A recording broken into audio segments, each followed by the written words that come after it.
दोस्तों अगर आपको वर्डप्रेस के ऊपर ब्लॉगिंग स्टार्ट करनी है और उसके लिए वेब होस्टिंग परचेज करना चाहते हैं तो इस वीडियो के अंदर मैं आपको बताने वाला हूं कि आपको कौन सी वेब होस्टिंग लेनी चाहिए जो कि ओवरऑल आपके ब्लॉग को पावर कर सके। सो हेलो एवरीवन, मेरा नाम है अशफाक। स्वागत है आप सभी का डिजिटल जर्नी सपोर्ट के एक नए वीडियो में। बेसिकली इस वीडियो के अंदर मैं आपको 4 ऐसे पॉइंट्स के बारे में बताऊंगा जिसे अगर आपने समझ लिया तो ईजिली आप ये डिसाइड कर पाएंगे कि आपको कौन सी वेब होस्टिंग परचेज करनी चाहिए जो कि एक बिगिनर ब्लॉगर के लिए बेस्ट रहे, यानी कि आपके लिए बेस्ट रहे। तो अगर आपके मन में कोई भी ऐसा डाउट है कि आपको कौन सी वेब होस्टिंग लेनी चाहिए, इस कंपनी की लेनी चाहिए या उस कंपनी की लेनी चाहिए, ये प्लान लेनी चाहिए या वो प्लान, क्लाउड लेनी चाहिए या वीपीएस होस्टिंग लेनी चाहिए, ये ओवरऑल सारी कंफ्यूजन इस वीडियो के अंदर आपकी दूर हो जाएगी, क्योंकि ये एक डेडिकेटेड वीडियो है नए ब्लॉगर्स के लिए। और नए ब्लॉगर्स बहुत जल्दी कंफ्यूज हो जाते हैं। और आजकल तो आपने देखा ही होगा कि ब्लैक फ्राइडे का सेल आ गया है और बहुत सारे क्रिएटर्स हैं जो आपका सी काटने के लिए तैयार है,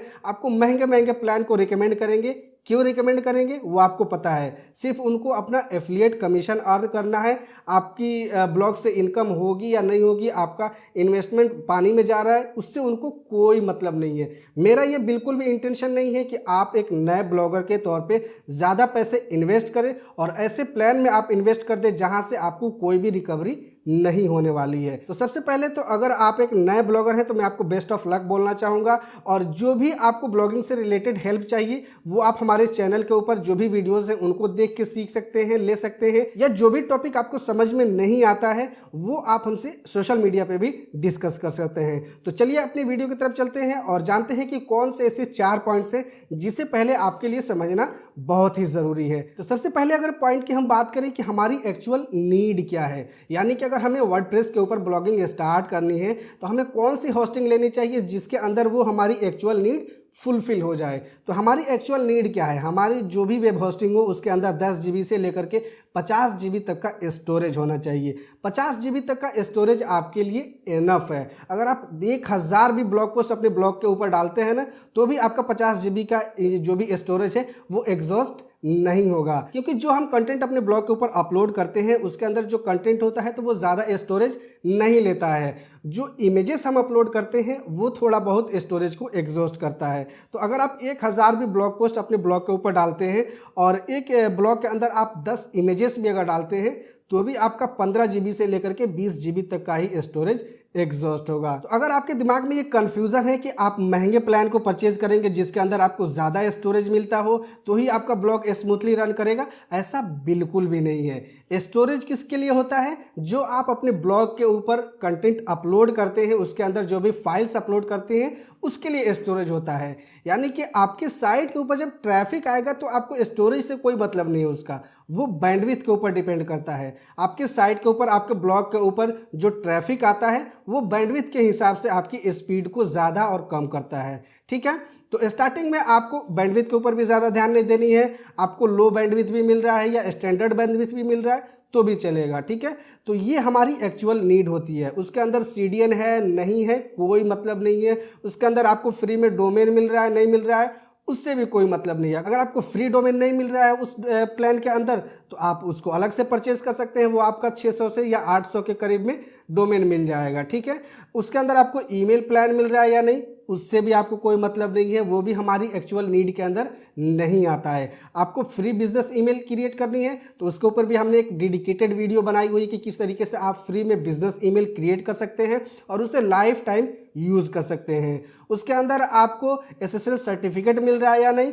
उससे भी आपको कोई मतलब नहीं है, वो भी हमारी एक्चुअल नीड नहीं है। अगर आपको फ्री SSL सर्टिफिकेट नहीं मिल रहा है आपके वेब होस्टिंग प्लान के अंदर तो आप उसको अनदर प्लेटफॉर्म से जा करके आपने साइट के लिए फ्री में SSL सर्टिफिकेट क्रिएट कर सकते हैं। उसके ऊपर भी हमने एक डेडिकेटेड वीडियो बनाई है जिसका लिंक आपको नीचे डिस्क्रिप्शन में मिल जाएगा। तो हमारी एक्चुअल नीड क्या है, यानी कि 10 GB से लेकर के 50 GB तक का हमारा स्टोरेज होना चाहिए, बस इनफ है। उसके बाद दूसरे पॉइंट की अगर हम बात करें कि फीचर एंड परफॉर्मेंस की, तो उसके अंदर क्या फीचर्स मिल रहा है, 1 क्लिक इंस्टॉलेशन, 1 क्लिक माइग्रेशन, ये चीज़ें मिल रही है, 1 क्लिक टैगिंग, ये फीचर्स हमें कुछ भी नहीं करेगा भाई।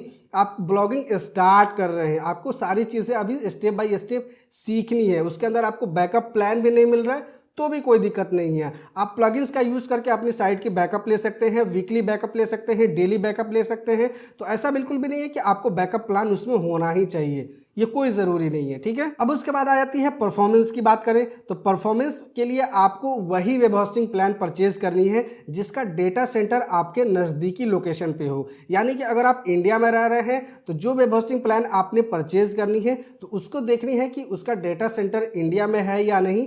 अगर इंडिया में नहीं भी है तो ये नियर बाई लोकेशन में यानी कि आपके नज़दीकी कंट्रीज़ में या आपके नेबर कंट्रीज़ में उसका डेटा सेंटर है या नहीं। ऐसा नहीं कि आपको ब्लॉगिंग करनी है इंडिया से और हिंदी में आपको ब्लॉगिंग करनी है और उसका डेटा सेंटर हो यूएस में, तो उसमें आपको स्पीड का परफॉर्मेंस नहीं मिलेगा ज़्यादा, ठीक है। तो वही प्लान आपको परचेज करनी है जिसका डेटा सेंटर आपके नज़दीक हो। ओवरऑल इस पॉइंट के अंदर भी आपको फीचर्स एंड परफॉर्मेंस के ऊपर नहीं जाना है, यानी कि आपको फीचर्स मिल रहे हैं नहीं मिल रहे हैं कोई दिक्कत नहीं है, परफॉर्मेंस आपका ब्लॉग देगा या नहीं देगा कोई दिक्कत नहीं है।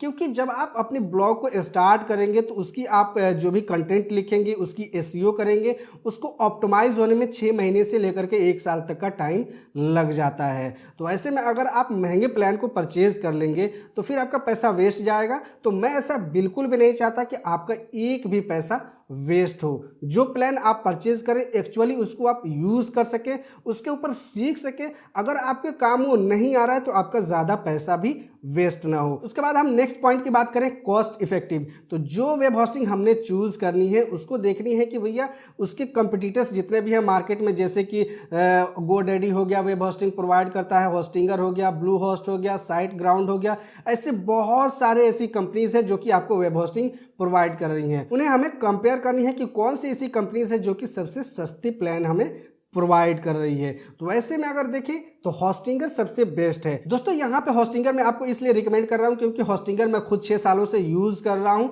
इसकी परफॉर्मेंस बहुत ही बेस्ट है। इसके अंदर आपको कस्टमर सपोर्ट भी मिल जाता है। इसके अंदर हालांकि आपको कॉल सपोर्ट नहीं मिलता है, चैट सपोर्ट नहीं मिलता है, आपको सिर्फ ईमेल सपोर्ट मिलता है। अगर आपको कोई भी इश्यू हो रही है आप उनको ईमेल करेंगे तो 2 से 3 घंटे के अंदर आपको रिप्लाई आ जाता है। वैसे तो आपको इसके अंदर ज़्यादा कोई इश्यू देखने को नहीं मिलता है और इसका ईजी टू यूज़ इंटरफेस भी है। इसके ऊपर हमने एक डेडिकेटेड वीडियो भी बनाई हुई है कि किस तरीके से आपने होस्टिंगर एच पैनल के अंदर अपने वेब होस्टिंग को सेटअप करनी है, उसके ऊपर साइट को सेटअप करनी है।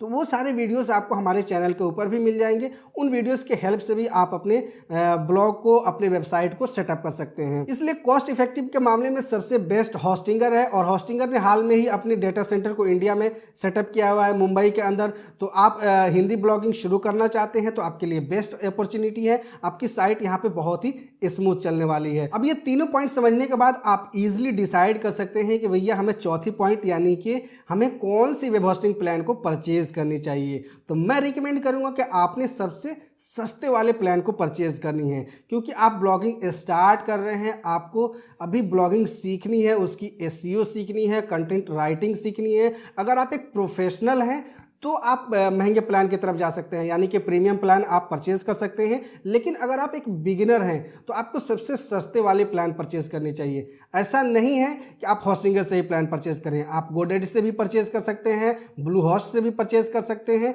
लेकिन जो सबसे सस्ता प्लान आपको मिलेगा वो होस्टिंगर के ऊपर मिलेगा। तो अगर आप अपनी वेब होस्टिंग परचेज करने के लिए मेरा एफिलिएट लिंक यूज करते हैं तो आपको बेस्ट डिस्काउंट भी मिलेगा। इसके साथ ही साथ मैं आपको कुछ एक्सक्लूसिव गिफ्ट भी देने वाला हूं जिसके अंदर मैं आपको प्रीमियम प्लगइन्स, प्रीमियम थीम्स, जैसे कि आपको जनरेट प्रेस का थीम मैं आपको प्रोवाइड कर दूंगा। एसईओ के लिए आपको Yoast SEO, rank math SEO, ये सारे प्रीमियम प्लगइन्स भी आपको प्रोवाइड कर दूंगा। इसके साथ ही साथ अगर आपको ब्लॉगिंग सेटअप करने में कोई इश्यू आ रही है या आपके मन में कोई सवाल है, कोई डाउट है, तो आप इजीली हमें सोशल मीडिया पे कांटेक्ट करके वहां हमसे हेल्प ले सकते हैं। तो इन सभी पॉइंट्स को डिटरमाइन करते हुए आपने एक वेब होस्टिंग परचेज करनी है जो कि ओवरऑल आपकी बजट के अंदर आए, आपका ज़्यादा पैसा वेस्ट ना हो और आप उसे सेटअप करके अपने ब्लॉगिंग की जर्नी को स्टार्ट कर सकें। तो आई होप कि इस वीडियो के माध्यम से आपने समझ लिया होगा कि आपको कौन सी वेब होस्टिंग परचेज करनी चाहिए और क्यों परचेज करनी चाहिए, स्पेशली अगर आप ब्लॉगिंग की जर्नी